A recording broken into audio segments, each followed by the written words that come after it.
so if I start talking to a slide that doesn't exist, that's because I can't see it. So we'll go on. In line with the theme of BABE, I'm just going to give you some examples. Oh, you can't hear me? I'm going to give you some examples of material that we've measured as far as their appearance in serum, and we've looked at their bioactivity. So we're trying to answer the question of whether bioactivity and bioequivalence correlate or not. So this has come because there are many new delivery systems that are being developed, and we've worked on transdermal delivery for proteins and peptides, and also an oral delivery for proteins and peptides. There are also many biosimilars that are being delivered, some of which have got various types of glycosylation, and also there's an increased use of drug targeting now as a strategy for therapy. So how do we determine the true bioequivalence of these molecules? And do the blood levels that we might measure, do they correlate with bioactivity? And should bioactivity really be the deciding factor rather than whether you can measure the material in serum? So I'm going to use three examples of this. One was a topical anti-TNF molecule that we've delivered, topical insulin, and an oral anti-TNF molecule. We're going to have a look at the correlation between what we can measure and the bioactivity. And I'm going to tell you the take-home message is it depends, which is a good answer to most questions. Depends upon the molecule and the route, and then we can have a little discussion, or you can think about this afterwards. So we'll go on to the transdermal or topical delivery first. So we're currently developing a water and oil microemulsion system for proteins.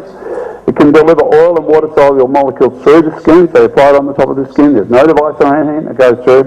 We have no penetration enhancers, and so you can compare this to all the sophisticated microneedles, lasers, etc., or ionophoresis that's around. It's easy to rub on as an oil, and any of you want to come and see it rubbed on, I'll rub it on me later on afterwards.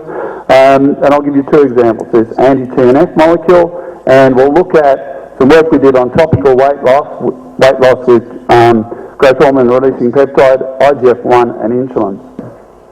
Yet the topically applied material is working just as well in the joint as if I applied this material subcutaneously.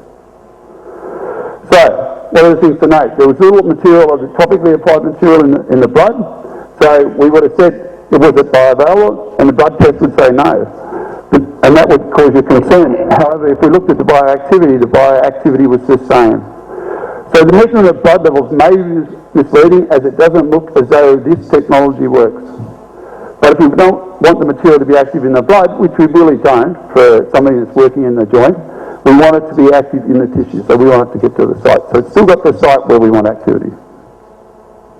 So now I'm going to have a look at something slightly even more dramatic. We're going to compare three peptides, GHRP6, which is the growth hormone releasing peptide, IGF-1, which is one of the things that stimulates from growth hormone and insulin. We're going to compare them subcutaneously or topically, fine for 14 days. And what we've done here is we've looked to see whether we've changed the muscle mass, by measuring the back leg, the muscle growth, and look at the fat to see what's happened to them. So look at the standard biodistribution, this is the same. So if you look for insulin here, on this was compared subcutaneous, which is the red bars, to the topical, which is the purple bars. And you see, as we found before, there's very little material, here's the classic subcutaneous in the red, but if you look at the purple, there's very little material that you would have actually measured. If you'd measured in serum, you would have said it wasn't there. But you can see that the material still in the skin, there's a little bit in the muscle. So it's not really, it doesn't look as though it's bioavailable. Did it do anything? Here we have a comparison of the leg weight. Now, all of these top markers here are all the leg weight from the topically administered material. And these bottom open symbols are leg weight from the subcutaneously administered materials. So here, it looks like the topical administration has been anabolic for this, where it hasn't been anabolic for subcutaneous. Here's a significant, here's a significant difference. So topically applied material significantly increased the mass of the muscle, the mass of the muscle, sorry, the mass of the muscle in these, whereas the subcutaneously applied material didn't do it.